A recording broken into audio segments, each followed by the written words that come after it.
Find the distance between the points 3, 5, 8, 6. ആദ്യം എന്ത് ചെയ്യണം? ഡിസ്റ്റൻസ് ഈക്വൽ ടു എന്നും പറഞ്ഞ് നമ്മുടെ ഇക്വേഷൻ അങ്ങോട്ട് എഴുതിക്കോളണം. എന്താ equation? x1 minus x2 the whole square plus y1 minus y2 the whole square. എഴുതിയല്ലോ. എഴുതി കഴിഞ്ഞിട്ട് പിന്നെ നമ്മൾ ആദ്യം ചെയ്യേണ്ടത് നോക്കിക്കോ.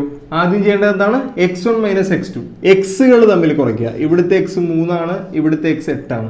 ഒന്നെങ്കിൽ 3 8 കുറയ്ക്കാം, അല്ലെങ്കിൽ 8 3 കുറയ്ക്കാം. ഏതാണ് എളുപ്പം? 8 3 കുറയ്ക്കുന്നതല്ലേ എളുപ്പം. അപ്പോൾ 8 minus 3 the whole square plus അടുത്ത y1 മൈനസ് y2. y ഇവിടെ 5, y ഇവിടെ 6. ഒന്നെങ്കിൽ 5 6 കുറയ്ക്കാം, അല്ലെങ്കിൽ 6 5 കുറയ്ക്കാം. ഇതും 6 5 കുറയ്ക്കുന്നതല്ലേ എളുപ്പം. അപ്പം അങ്ങനെ തന്നെ കുറച്ചു. 6 minus 5 the whole square.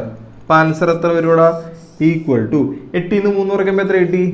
5 square plus 6 5 കുറയ്ക്കുമ്പോൾ എത്ര കിട്ടി?